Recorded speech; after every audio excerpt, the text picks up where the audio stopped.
This week in Westminster managed to be tragic and farcical at the same time. The Homeless Minister quit over a rent hike row, Nigel Farage's party shot to first place in the polls, and an MP called the Coast Guard on charity rowers. That's right, I've got three of the largest stories from last week to keep you up to speed on what's happening in the world of politics. When your job title is Homelessness Minister and your week's headline is Evicted Tenants Then Raise Rent by £700, you don't need opposition, you need a mirror. This week, Rishana Ali resigned as Minister for Homelessness and Rough Sleeping after reports she ended a tenancy at her East London townhouse and relisted it weeks later at £700 more a month. That's around about £4,000 in total. She said that she followed the law. The optics say otherwise. Ali's line is straightforward. She tried to sell the property, it didn't sell, so it went back on the rental market legally. In her resignation letter, she said that she would have been a distraction from the ambitious work of government, and insisted that she met all legal requirements. That's the defence. But the political reality is brutal.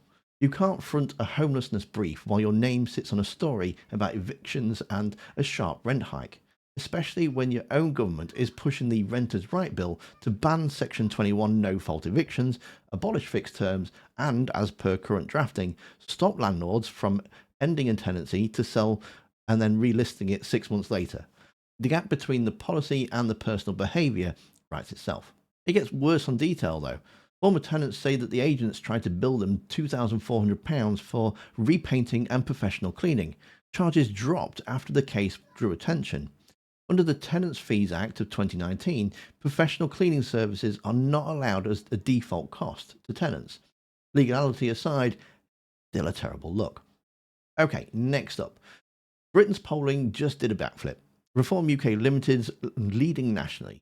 Starmer's still edging Farage on the best PM, and a YouGov seat model that puts Farage's party on top of a Commons map. Chaos? Absolutely. Let's separate the PR from the reality, though.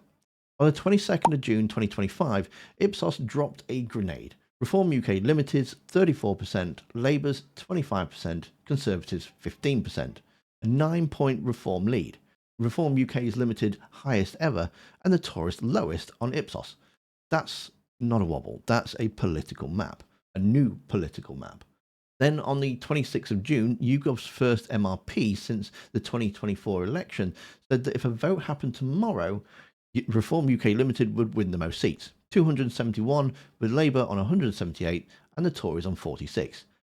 Oh, the Tories on 46. Now that I would like to see. Not a forecast, but a nowcast, a hung parliament where Farage's party is the largest. Do every strategist in Westminster stress Googling coalition arithmetic. Fast forward to last week. Despite trailing in voting intention, Starmer still leads Farage on Best Prime Minister on a head-to-head, 35% to 28%. But that lead has roughly halved since May. The translation is voters may like the idea of reform as a protest, but they're still twitchy about Prime Minister Farage. For Labour, the steady hands pitch is surviving, but only just, while the vote share keeps leaking. Zoom out and the picture is simple. Fragmentation is eating the old two-party story. Reform UK Limited is hoovering up the disillusioned Tory voters and a slice of the 2024 Labour voters who feel shortchanged by the economy and migration. The question isn't, is reform up? It's whether the protest energy hardens into a governing choice once the voters imagine the keys to number 10. And finally, only in Britain do we scramble the Coast Guard for a charity rowing team. An MP saw dinghies, yelled mass deportations now, and turned out to be four blokes raising money for MND. You couldn't script it. Rupert Lowe, the ex-Reform, now independent MP for Great Yarmouth, posted a photo of a small boat on the Norfolk coast. "Dinghies coming into the Great Yarmouth right now," he said, and alerted the authorities, and if they're illegal immigrants, he would use every tool to ensure deportation. He even added, "Britain needs mass deportation now." Only it wasn't migrants. It was Row for MND, a four-person team rowing Land's End to John O'Groats to raise money for motor neurone disease. One of them is a former Royal Marine, a crew that twice contacted by the Coast Guard after the fuss kicked off. When the mix-up was confirmed, Lowe pledged £1,000 to the fundraiser and still said he wouldn't apologise for being vigilant. The rowers mostly laughed it off, including the line that technically the Royal Navy was already on the boat. But the good news is the donations climbed after the story became the week's political punchline. So in 1 week, we've had Homeless Minister accused of fueling very problems that she was meant to fix, a populist surge that has Westminster wondering if Nigel Farage will need a Downing Street pint glass, and a migrant threat that turned out to be 4 men in Lycra chasing donations, not asylum. 3 different stories, same underlining theme in British politics. The line between earnest leadership and opportunism and outright farce is paper thin.